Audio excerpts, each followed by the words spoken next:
Alright, so this past weekend we got 3 new releases. Today is going to be the first of 3 reviews that I'm going to be uploading. This is my review for Bad Boys: Ride or Die. Let's get started.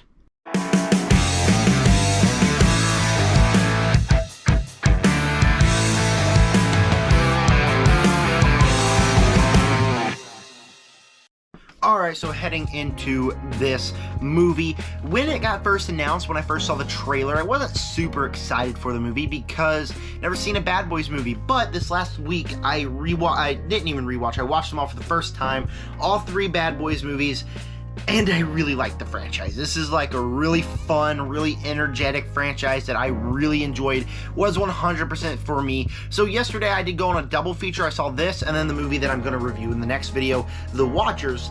And this is the one I was most excited to check out. I was actually really excited to check this one out. Was it any good? I'll let you know in this video right here. But before I do that, please make sure to subscribe, like button, hit the bell, and comment down below. What is your opinions on Bad Boys: Ride or Die if you have seen it? And let's go ahead and get this party started. And Bad Boys: Ride or Die is another solid entry in this franchise. While I will go out and say it that it is the weaker version of these Bad Boys movies, I think it's the weakest one of them. It's still a very fun movie. The best thing about this movie is the bad boy isms. If you are a fan of the franchise, you know exactly what I'm talking about.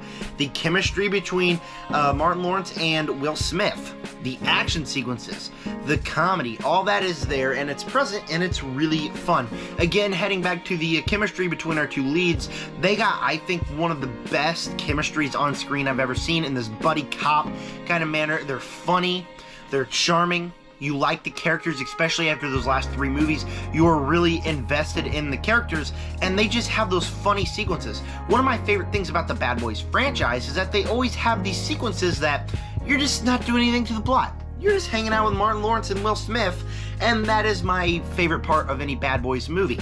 Martin Lawrence steals a show here. I love Martin Lawrence. I think he's the better version of this. I love Will Smith too, and I think he's great. They both have great chemistry, and the movie can be genuinely funny. While there's not really any super memorable action set pieces, I feel like there are quite a few action pieces. They're fun to watch.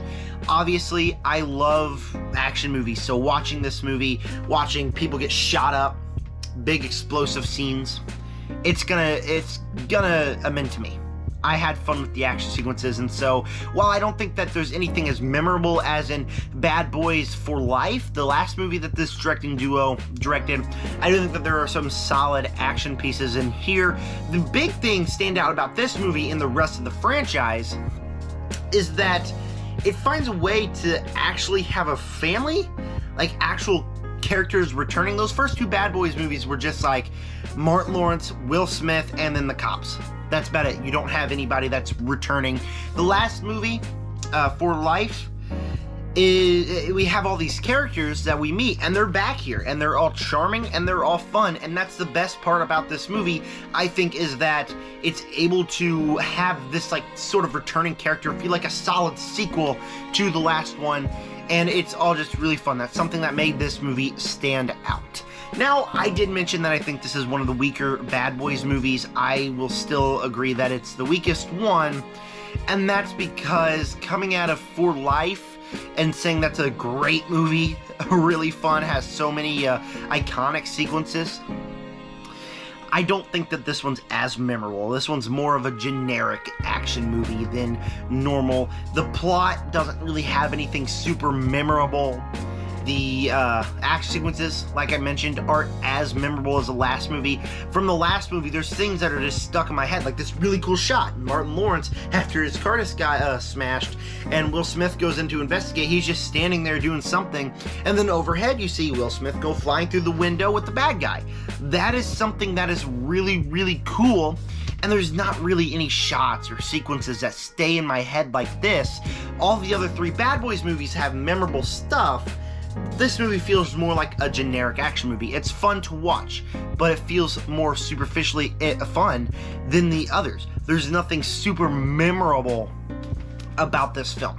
nothing that just completely stuck in my head.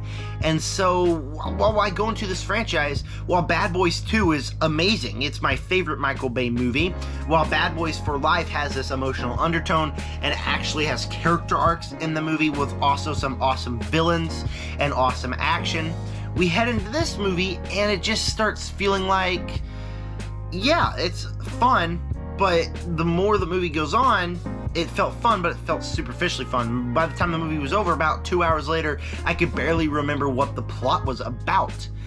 And that's not really a good sign. The movie also took quite a while to get going. Like, it had this 45 minutes where we're setting up the character arcs, and none of it is super intriguing like it was in the last movie for Life, so it takes a while to get started. Now, when we get started into the big plot about our characters on the run, it can get really fun. In the theater, I had a blast watching it, but again, it's that couple hours later where you just feel like, yeah, that was fun, but did it leave a lasting impact like the last couple of movies? It did not. And so it just didn't stick with me as well as those other movies did.